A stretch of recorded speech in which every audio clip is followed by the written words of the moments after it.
Hai, Assalamualaikum dan selamat datang kembali di channel ini bareng saya Sul. Dan video kali ini saya akan membahas pemakaian iPhone 11 di tahun 2022 ini. iPhone 11 ini saya gunakan sebagai daily driver kurang lebih 3 minggu yang lalu ya. Nah, video kali ini saya akan menjelaskan apa aja yang saya alami dalam menggunakan iPhone 11 ini. Karena mungkin teman-teman ada yang lagi incar HP ini untuk dibeli ya teman-teman ya. Di tahun 2022 ini memang iPhone 11 ini sudah turun harganya tapi belum dalam kategori murah. Untuk unit yang saya miliki ini harganya kemarin saya dapatkan di berapa ya? 6,6 juta kayaknya, dalam kondisi ini BH-nya di 92. Untuk video lebih lengkap soal iPhone 11 ini bisa dicek di video unboxing kemarin ya. Dan kondisinya di sini bisa dilihat cukup oke ya. Eh, Mulus lah. Kalaupun ada sedikit baret-baret ini hitam putih-putih gini bekas biasanya dari casing yang murah. Teman-teman kalau beli casing yang mahal dikit ya, karena itu pengaruhnya nanti ke catnya yang bisa terkelupas gitu ya. Oke, langsung aja ke pembahasannya daripada lama-lama ya. Yang pertama dari desainnya, untuk dari iPhone 11 ini saya rasa nggak perlu saya bahas terlalu jauh karena desainnya hampir sama aja dari TR yang kemarin. Dan bentuk feelnya ini masih sama dengan beberapa bentuk iPhone yang kemarin ya. Dan dimana pinggirannya tuh terasa curve dan layarnya juga masih ada poni di atas.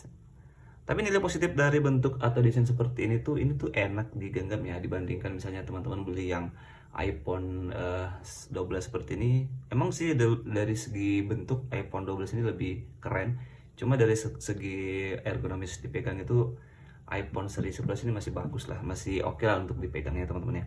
Dan untuk layarnya di sini dia menggunakan LCD bertipe IPS dengan sistemnya itu liquid retina display. Kalau menurut saya sih untuk resolusinya bukan HD ya, di atasnya HD karena itu di sekitar 800 berapa gitu kan. Tapi dalam pemakaian sehari-hari saya rasa untuk kualitas dari iPhone 11 ini memang masih sangat worth it, masih sangat bagus ya untuk menikmati konten semacam YouTube ataupun nonton di sosial media lainnya.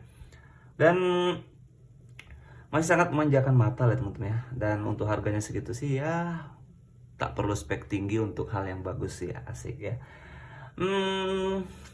Dalam penggunaan sehari-hari saya ini dalam menggunakannya sebagai daily driver, di mana saya pakai untuk konsumsi multimedia, sosmed. Di sini ada IG yang dan YouTube, bahkan sesekali bermain game. Di sini game saya punya ada dua, yaitu teman-teman bisa lihat di sini ada Mobile Legends dan PUBG ya. Ini tuh dengan chipsetnya yang Abionic 13 ya, Abionic 13 dengan fabrikasinya 7 nanometer dengan RAM-nya yang sudah naik ya 4 GB, itu masih sangat mumpuni dibeli di tahun 2022 ini.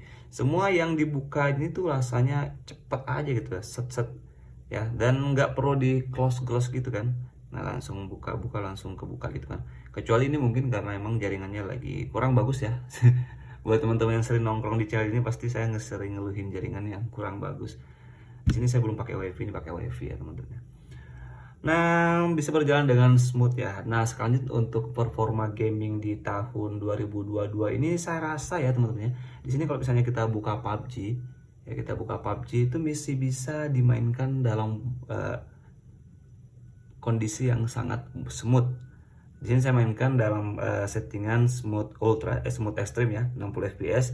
Dan dalam penggunaan saya tuh sekitar bermain 30 menit dan menggunakan data seluler itu berkisar sekitar 8 sampai 10%, yaitu dalam menggunakan data seluler. Kalau misalnya menggunakan WiFi itu lebih rendah lagi, bisa sampai 6 sampai 7% dalam sekali match ya, sekitar 30 menit gitu teman-teman ya.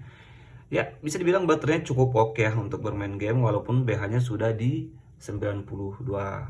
Dan untuk suhunya sendiri tuh saya kemarin cek itu di sekitar 38 sampai 39 derajat Celcius.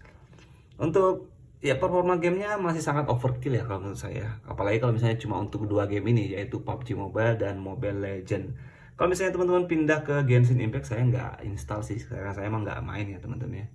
Oke, lanjut di baterainya. Ini baterainya sebagai daily driver ya teman-teman. Saya pakai tuh dari jam 7 kadang habis sahur karena sekarang lagi bulan bulan puasa ya. Dari 100% tuh kadang masih bisa bertahan sampai buka itu sekitar 40-30% dalam pemakaian yang lumayan ekstrim. Dimana saya sering nongkrong di Shopee, nongkrong di sosmed, nongkrong di mana-mana di YouTube dah. Itu lumayan oke ya teman. Dan SOT-nya tuh hampir 7 jam, 6 sampai 7 jam sekiraan berkisar di situ ya teman-teman ya. Dan untuk baterainya di sini kita lihat ya, kalau untuk ngecek baterai itu seperti itu ya, kita harus ngecek satu-satu dan lumayan rumit ya kalau iPhone ini, nggak kayak HP-HP kayak Android. Dengan formula baterai yang seperti itu ya, ini masih sangat oke lah ya teman-teman. Lagian kalau misalnya nanti drop kan masih bisa diganti, kan udah banyak yang bisa ganti dan ya oke lah. Oke, selanjutnya di kesimpulan, walaupun harganya, soal pengecasan teman-teman, di sini saya menggunakan casnya yaitu Anker yang yang tipe ini.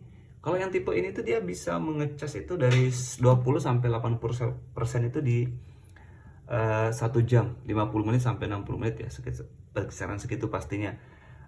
Dan kalau 80 sampai 100 itu udah mulai melambat. Dan sekiranya berapa minggu ini saya pakai untuk charger Anker itu tidak mengalami penurunan BH, karena emang saya pakai juga nggak terlalu ekstrim ya teman-teman. Dan itu aja kayaknya. Yang keenam adalah kesimpulan dari video ini. Kalau misalnya teman-teman lagi mengincar ini sebagai HP utama atau dari driver, ya ini masih sangat worth it untuk dibeli. Tapi dengan catatan teman-teman harus, kalau bisa carilah yang second generation dari iBox atau second bekas iBox, yang dimana lebih aman untuk kedepannya ya teman-teman. Walaupun sebenarnya yang punya saya ini juga LLA sih, cuma dari sellernya ini mampu mengcover dan bisa gitu. Nah dia katakan saya bisa membantu kalau misalnya ada apa-apa. Jadi overall selama ini saya gunakan nggak ada masalah. Dan jangan lupa kalau misalnya teman-teman mau beli ini betul-betul dicek secara baik ya. Dari Face ID-nya dicek benar-benar, dan true tune-nya jangan lupa. Dan yang paling penting adalah jangan lupa teman-teman mengecek dari ini kayak mana sih, apa namanya, akun ini ya, iCloud, ID iCloud-nya jangan sampai masih nempel. Nah itu nanti akan bahaya ke depannya. Nah buat teman-teman yang cari casing, ini casing yang saya pakai ini ya, bisa di kolom komentar. Ini untuk iPhone 11. Saya rasa kalau Apple itu senangnya tuh kadang kita beli casing teman-teman ya. Oke, sekian dulu video kali ini. Misalnya kalau ada yang mau ditanyakan silahkan tinggalkan komentar. Dan yang kedua, mohon maaf banget kalau misalnya food factornya di video ini sangat sedikit ya teman-teman ya. Saya mencoba membuat video ini lebih natural, ikut-ikut channel sebelah. Oke, sampai di sini dan sampai ketemu di video selanjutnya.